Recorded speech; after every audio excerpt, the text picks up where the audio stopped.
Okay, boy, oh boy.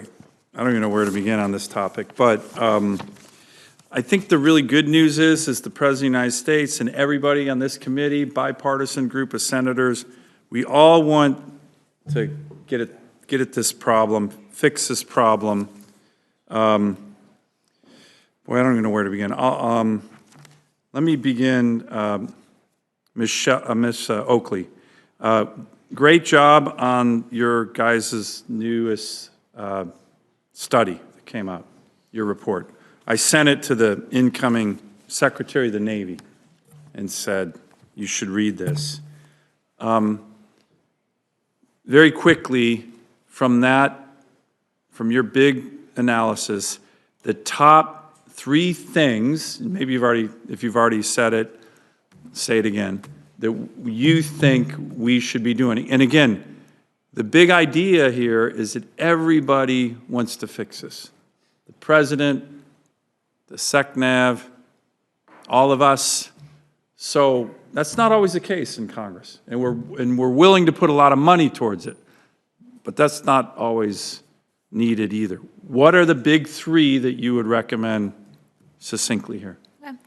I think you're referring to the industrial base report that Correct. we issued. Yeah, so from that report, I think the biggest thing is that the Navy needs to ensure that it seizes this bipartisan support and opportunity that it has with all the investments that are going into address the industrial base challenges and issues.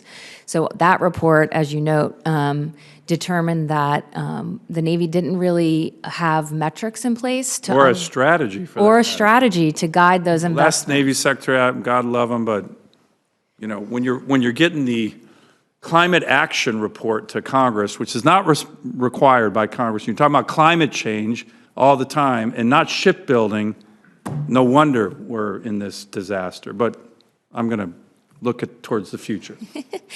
Well, that takes me back to my next point in looking toward the future. So the Navy kind of has 2 problems here, right? As Admiral Downey mentioned, there's already 90 ships under contract. I think that amounts to about a $150 billion backlog of ships. So the ship in some cases has already sailed on those products. And so what they can do in that regard is look toward gaining that knowledge about design, ensuring designs are stable before construction begins so that that construction progress isn't disrupted and we're not talking about design changes. Okay, I want to touch on that point. Did you guys see the Wall Street Journal piece? They did a really good piece recently on, I'm trying to think of what ship it was. Frigate. It was on frigates. Yeah, and all the change orders that just killed it.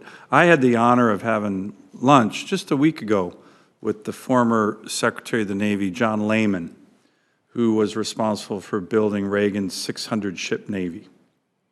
Pretty impressive, right? The size of the U.S. economy was about 1/3 that size than we are today. The employment, and these guys just focused and built a gigantic Navy that helped us win the Cold War. He did it. He was Secretary for 6 years. And I said, Mr. Secretary, how'd you do it, and what's the number one thing? He said, change orders. I stopped him. I said, once we get to a phase, done. And he told me all the examples of industry and everybody, some big top guy in industry tried to get him fired, and he says, we're done. No change. Build that ship. Build 30, 40 of them. Maybe come back after that. Build the ship. Stop with the change orders. I think the Navy right now is almost the opposite. That Wall Street Journal article was, heck, every time some captain in the Navy had a new idea, it was a brand new change order, it seemed like, on that ship. So would you agree that that's like a huge one? Certainly Secretary Lehman thought it was huge, and that guy knew what the heck he was doing, right? He built the 600-ship Navy under Reagan.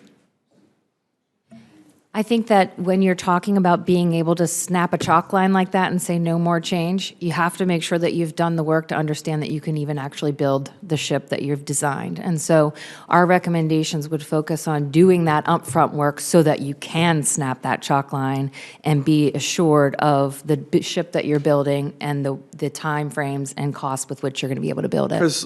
Okay, it's a great point, because it's not like we've never done this before, right?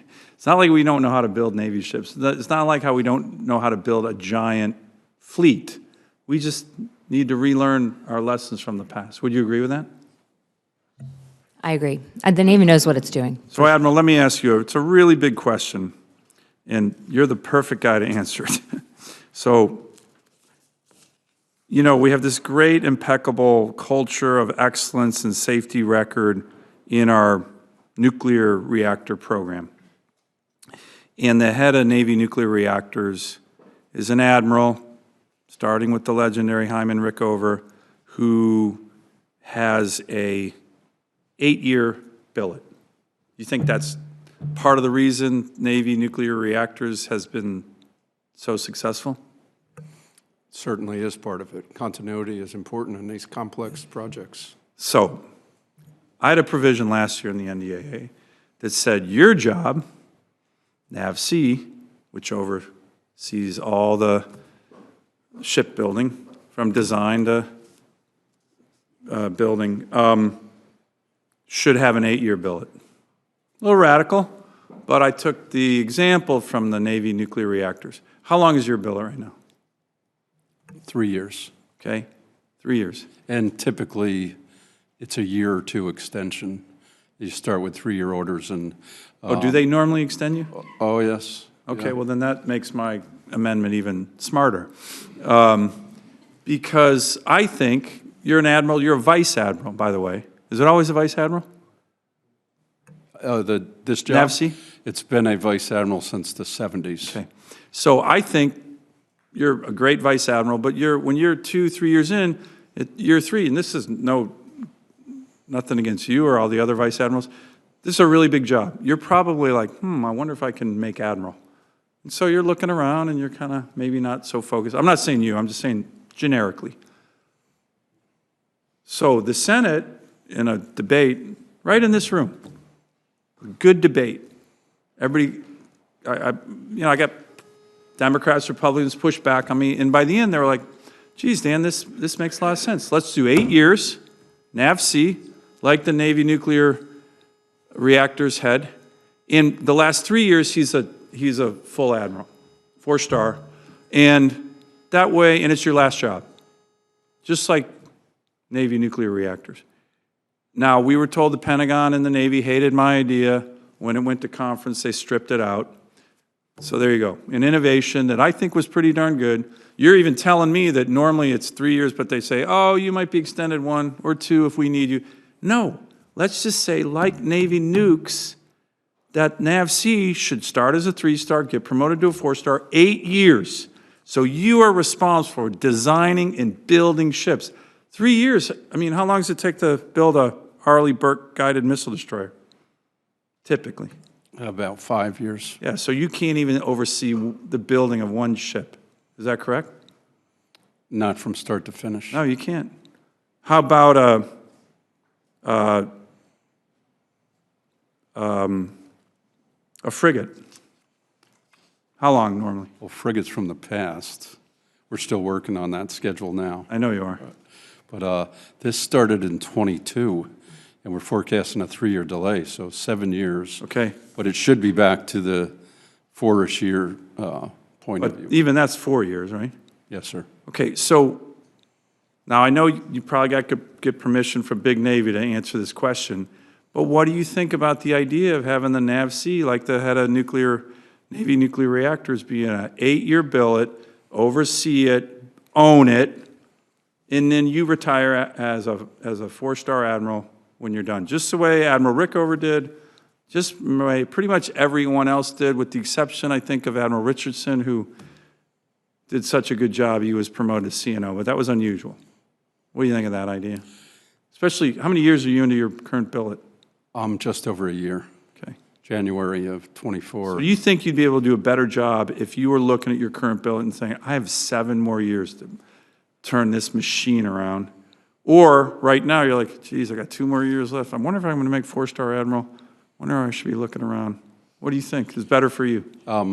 So a couple technical nuances. There is no 4-star. I'm an engineering duty officer. So our last 4-star was Admiral Rickover. We can make the NAVC. we can make the NAVC admiral in his final 3 years of an 8-year Right. billet, a 4-star admiral. Well, That's our, I understand. My point is, I'm not looking, I'm not out looking for another one. no, look, none Not of that this I is, wouldn't love to stay. I'm using you as a generic example. what None I of this would- is directed at you. You're doing a great job. What I would offer is my most complex jobs I've had have been more than 3 years. Okay. Not by initial design, but had a certain destroyer program and wasn't leaving even after selected for flag until that ship was delivered. And isn't that make my point, kind of? And if NAVC typically gets extended beyond 3 years, which sounds like it does, isn't that make the point of what we're trying to do here? Because this committee and the U.S. Senate agreed with the amendment. We passed that amendment, got stripped out in the House conference. Continuity is usually a good thing. Okay? And then you can do whatever you need to do to the person if they're not performing. Another nuance, it's a little complicated, just my personal comment, as you promote halfway through. All right. Who relieves you? There's a 3-star reliever force. Yeah. So it's a little, that long run's got to be thought of. Don't we do that with Navy nuclear reactors? No. That's always 4-star a- relieves a 4-star. Okay. All right, well, we'll figure that out. Anyone else have a view on that from our experts here? I'm way over my time, sorry. I'll answer it with a question. Any large corporation that has complex products, do they change out their leadership that quickly? There you go. That's consistent with my knowledge. Okay, thank you, Mr. Chairman. I think I'm going to make another attack at this idea, and hopefully the Navy will agree with us, not fight to kill it, which they did successfully last year. Thank you.